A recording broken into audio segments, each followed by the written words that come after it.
You know, I first came across women's music in the late 70s. It was like 77, 78. I walked into this bookstore, record store in Northampton, and I said, I've heard of women's music. Where do I start?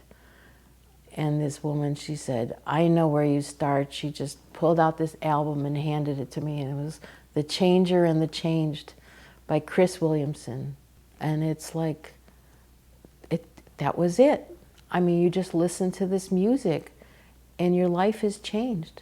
And it was the way to meet women, that if they knew women's music, then you knew that they were a lesbian. I would like try to work it into any, conversation, like, and then they'd say, oh yeah, Chris Williamson was at our college or our school. Okay. That was the Gaydar then. I think it was in '76 that music festivals, women's music festivals started. I think the first one was Michigan. I never went to that, but I went to the first one that was in New England. And I went with my lover, and we were so in the closet. It was terrible. And we were there amongst 500 lesbians, and we're holding hands under a blanket so that nobody would know that what. Of course, we're lesbians. We're at a lesbian music festival, but we were so in a closet.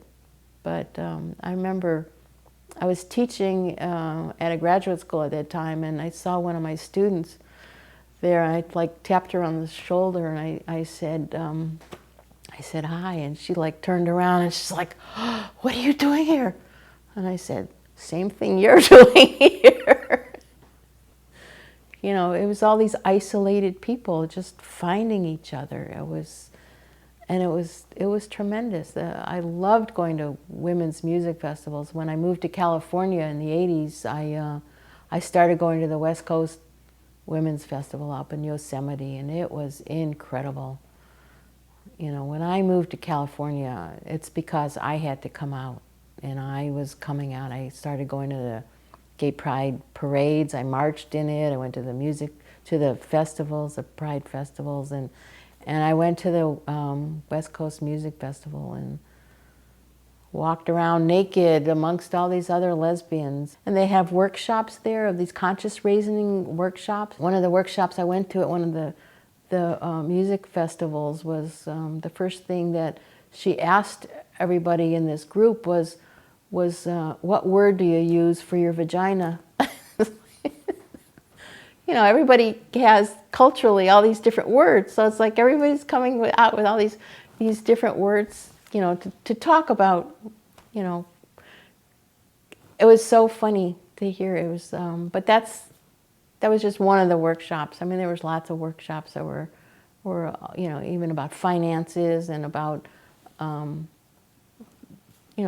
other topics of interest. People don't experience that anymore. It's too bad, because all the women's music's gone away. I mean, it's become mainstream, and gay songs are everywhere. It's all mainstream, but there was something so magical about experiencing your love of women through music and these music festivals. It was wonderful. There was something so phenomenal to be celebrating yourself, celebrating your friends, celebrating being women, celebrating your love of women. It was an incredible sensation to do that through the music.